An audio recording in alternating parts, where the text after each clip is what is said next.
Hello, this is Joyful Hermit, and while it's a gorgeous day and I would love to go out and take a walk or do reading, my spinal headache is such that I am rendered not able to do a whole lot physical or mental. So I decided to go ahead and share the second portion of what was spoken to me many years ago in 1988 with, and also Dr. H was with me at the time, and it was from Teresa of Avila, great help for me at that point in my life, and actually did help me understand more about what was different about me and the Lord's will for me in my vocation. At the time I was Protestant, and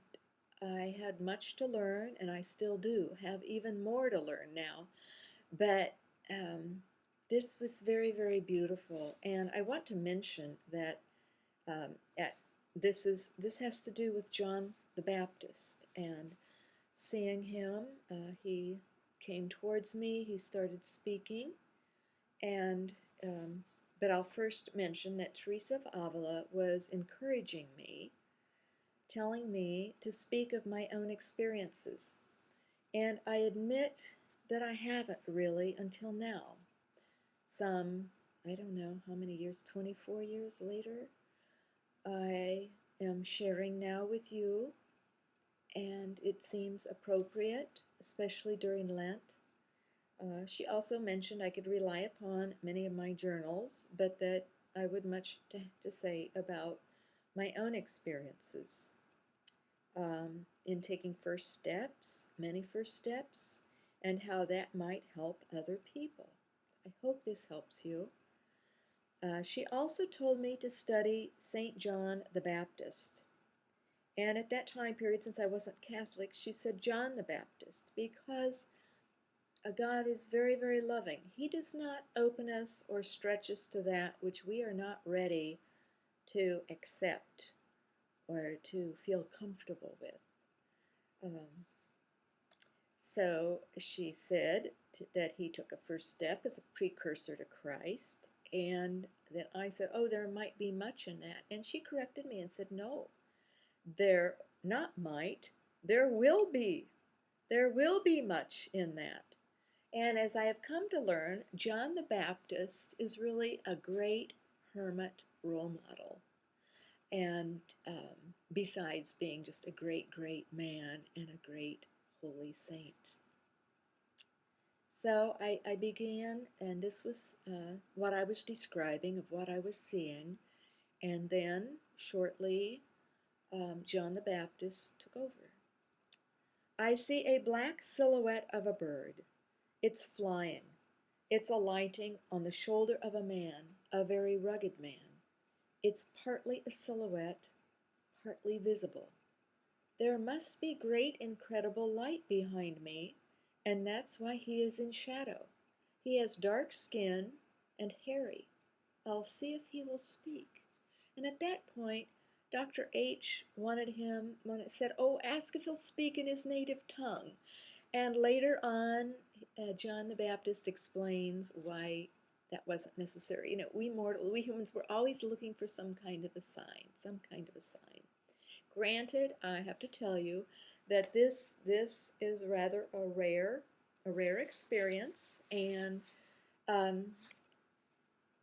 since that time period, I haven't needed this kind of breakthrough for me. Rather, it comes more in prayer, quietly, silently, with insights. And this is the way the Lord teaches us to listen in the silence. And then we don't need the more challenging for others to manifest or to do the dramatic. In fact, shortly after this time period, I said, oh Lord, I believe, you've helped me. You can speak to me in the silence and in the inconsequential ways, and I will trust and I will love. But at this time, this is what he said, John the Baptist. I am here to tell you how to go on before, how to be one who is, who leads and yet suffers greatly. And I feel great warmth for you and know how you feel and know how it is to go forth, not knowing if what you are saying and doing is that which you are to do, except by faith. And that is how I had to be. I had to go out into the desert because I was so different from the others. And it was in the desert, the physical desert, but yes, the desert of my mind, in which I learned how to take first steps, as you call them. And there are many first steps that we take, so many that they are no longer first. Beginning is also the end. So as we end one experience, we begin another. As we end one life, we begin another. And here he means that throughout our lives, we go through phases, and it seems practically as if some of the phases leave off in a kind of death. Anyone who's been through a divorce knows that. That is like a death to that phase. And there's always a new beginning. And each day when we wake up, it's a new beginning. Each night when we go to sleep, it's a new beginning. The death of one moment, so to speak, and the birth of a new moment. And of course, at the end of our earthly, temporal, physical lives, our bodies will die and our eternity will be born. So it's a very natural process, and it's very good to understand that in the spiritual life. And what I learned, living among the birds and the animals, all the creatures, within the cycle of nature and the circular motion of first steps, as you call them, and it is very important to learn from all creatures and to study how they begin and how they end and begin again. And it is through that that you learn the kind of faith required to proceed, so that it becomes second nature. And then he said, "Do you like that pun, second nature?" And it did. To take first steps and cyclical steps, metamorphoses into higher levels. And if you want, you may say the second rung. And I'll try to become more at one with your body so you don't feel so ill. Ill at ease with my energy. But why would you want me to speak in Aramaic when it would take you long to decipher that tongue? I ask you that, and for the one sitting next to you, it's Dr. H. And your voice is you are breathing the air of the desert. Yes, indeed, yes. And you can become more familiar with my surroundings, and you will be more at peace with my energy. And it was so that I had further experiences, which I will share at another time, that explained more my call to the hermit life. It has been a call that began back then, when my physical life was so altered through intense pain that has continued, and my life also came to an abrupt death, not only an actual death in a recovery room and ascending back, but a death to my marriage, a death to my career, and a death to the ways in which I had tried to avoid my spiritual depth and calling. So I had to understand and accept that yes, I was different, and we all are different. But in our time period, the hermit call is not so usual or typical, nor the mystic call, nor the call to suffer as a victim soul for Jesus Christ in union with him. And so these things are matters that his real presence gradually called me into the Catholic Church gently. He kept giving me invitations, sending people my way, books my way, until finally then finally dreams and dreams, and I could no longer resist. Also when he began giving me locutions or verbal exhortations as to even which priest I was to go to for private instruction. So uh, I feel sort of bad that I have caused his real presence the added aggravation and effort because I lacked the faith and especially the courage. I lacked the courage to leave off one life and to begin another. And when I did become Catholic, then uh, it seemed like I had entered.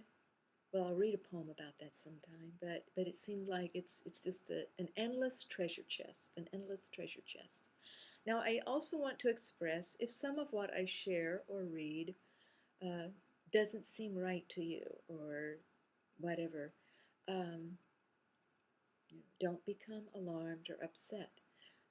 Another adult daughter called me today and from a distant state and said that one of her friends had looked at my site online, not these videos, but said, "Oh, your mother must be sort of New Age or something." And my daughter said, "Oh no, not at all. My mother is very conservative, very orthodox, and devout Roman Catholic." But my daughter didn't explain, and I don't think she could have had begun to explain to another person in a very conservative area of the country. But I'm in a conservative area of the country too, which I'm very comfortable with. But it was with a young evangelical woman who I probably would not understand what is a mystic, what is a victim soul, or even the eremitic vocation. So, no, I'm not New Age, and my spiritual director has heard some of what I was told, and he found it very, very beautiful. He kept saying, "Oh, and you wrote that? You wrote that?" And I said, No, I didn't write it. The best I could say is that I transcribed it. But these things don't happen often, nor should we ever expect them. But since in a time period of my life they did occur and were validated by a very renowned doctor, clinical psychologist, who is adept in the paranormal um, and was reared a Roman Catholic himself. Um, these are now, in this time of my life, things that I believe His real presence wants me to share, and especially some on suffering, but also to give people courage to follow His real presence through Lent, to be yourself in His will, as He wills you, and to do as He wills. If He calls you and gives you the physical body to the active apostolate of corporal works of mercy, rejoice and do those. If He calls you to be a contemplative and slowly but surely or even rapidly shuts the doors to various physical activities and calls you into the desert of the mind, the desert of the soul and spirit in whatever environment, whether it's in the middle of a city or in an ordinary little subdivision house. Do His will. God bless His real presence in you, and may you have an arduous, beautiful, loving, peaceful, and hermit-like Lent. Thank you.